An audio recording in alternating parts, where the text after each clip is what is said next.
జననం మరణం మానవ జన్మకు తప్పని వ్యవహారాలు. బతికినంత కాలం లోకమంతా మనదే అన్నట్లు బతికేస్తాం. చావు దగ్గరికి వచ్చేసరికి మాత్రం 6 అడుగులు నేల దొరకని పరిస్థితి. ఫలితంగా దహన సంస్కారాల నిర్వహణ కష్టతరమైంది. దేశంలోనైనా పట్టణాల్లోనైనా చివరకు గ్రామాల్లోనూ శ్మశాన వాటికలకు స్థలాల సమస్య వచ్చి పడింది. ఈ సమస్యకు పరిష్కారంగా వెతికిన విజయనగరం రోటరీ క్లబ్ నిర్వాహకులు అంతిమ ప్రయాణాన్ని ఆనందమయం చేశారు.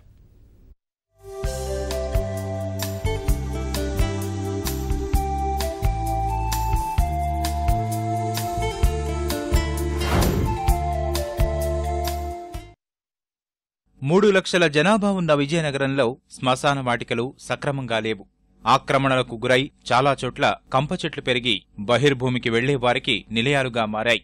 నగరంలోని ఓ శ్మశాన వాటిక మాత్రం బృందావనాన్ని తలపిస్తోంది. శ్మశానానికి వెళ్లామనే భావన ఎవరికీ అనిపించదు. ఇందుకు కారణం విజయనగరం రోటరీ క్లబ్ నిర్వాహకుల కృషి.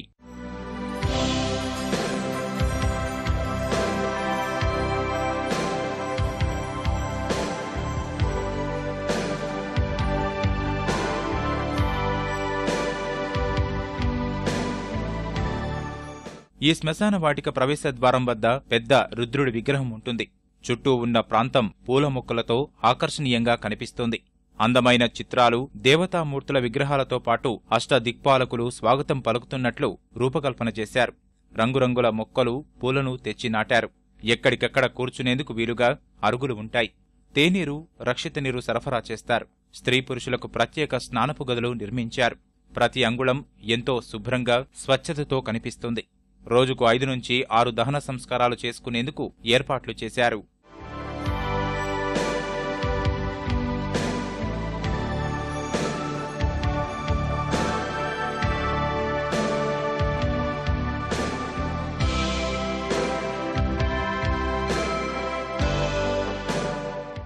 రోటరీ క్లబ్ స్టార్ట్ చేసి 50 సంవత్సరాలు అయిన సందర్భంలోని ప్రజలకి పనికొచ్చేది చేద్దామని చెప్పి ఈ రోటరీ స్వర్గధామం కట్టించి 2007లో స్టార్ట్ చేసాం. రాజమండ్రిలో మేము కాన్ఫరెన్స్ చూసాం.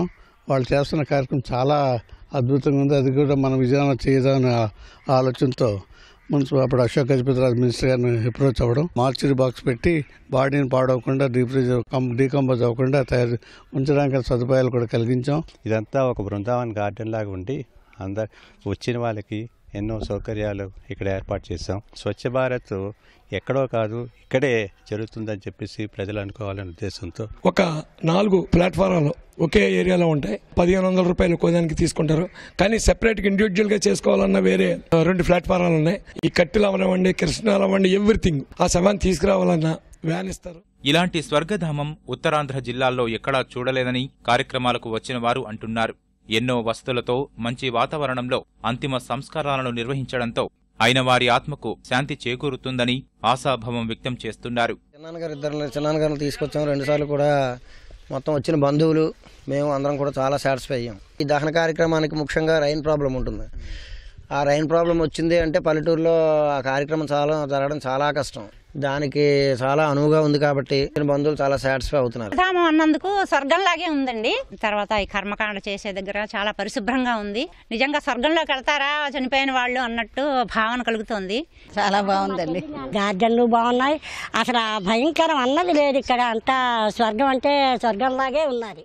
ప్రతి మండలం, నియోజకవర్గ కేంద్రాల్లో ఇటువంటి స్వర్గధామాలను ఏర్పాటు చేయాలని ప్రజలు కోరుతున్నారు.